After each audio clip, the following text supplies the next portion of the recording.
विधानसभा निवडणुका लक्षात घेत सर्वच पक्षांनी मोर्चे बांधण्यास सुरुवात केली असून गोंदियात देखील राष्ट्रवादी काँग्रेस, शरदचंद्र पवार पक्षाच्या वतीने दिनांक 26 ऑगस्ट रोजी कार्यकर्ता मेळाव्याचे आयोजन करण्यात आले असून राष्ट्रवादी काँग्रेस, शरदचंद्र पवार पक्षाचे नेते तथा माजी गृहमंत्री आमदार अनिल देशमुख यांनी या मेळाव्याला संबोधित करीत गोंदिया जिल्ह्यातील अर्जुनी मोरगाव आणि तिरोडा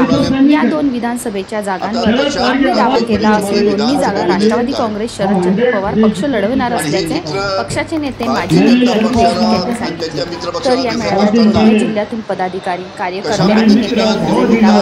अनिल देशमुख यांच्या सूचना ऐकून घेत येत्या निवडणुकीत महाविकास आघाडीतील आपल्या पक्षाला उमेदवार कसा निवडून येईल यासाठी सर्वतोपरी मदत करणार असल्याची ग्वाही यावेळी कार्यकर्त्यांनी दिली असून या मेळाव्यात गोंदिया भंडारा जिल्ह्यातील माजी खासदार आणि माजी आमदार यांच्यासह पक्षाचे नेते, पदाधिकारी आणि कार्यकर्ते मोठ्या संख्येने उपस्थित होते। News reporter Suraj Jipkate, Zee India 24 तास।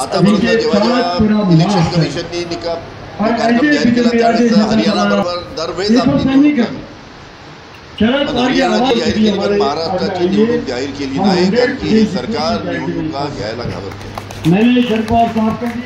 त्याच्यामुळे पुढे निवडणुका ढकलून आलेत। हमारे मित्र बहुत दिन कारण की त्यांना माहिती आहे की या ठिकाणी काँग्रेस, राष्ट्रवादी, शिवसेना एकत्रपणे निवडणूक त्याच पद्धतीनं आम्ही आता विधानसभेत सुद्धा एकत्र राहून आणि आमच्याबरोबर जे काही आमचे मित्रपक्ष आहेत ते मित्रपक्ष एकत्र राहून आम्ही निवडणूक लढणार आहोत।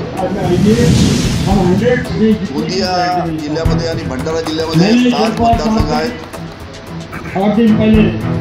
आणि या 7 मतदारसंघामध्ये आमच्या ज्या राष्ट्रवादी काँग्रेस, शरद पवार गटाची हक्काची जागा आहे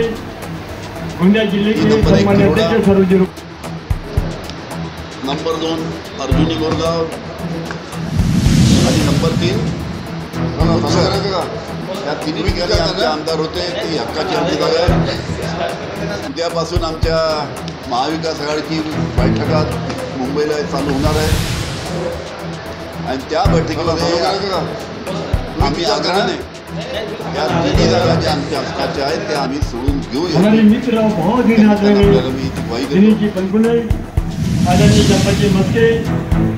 गोंदिया जिले के सम्मानित अध्यक्ष सरोज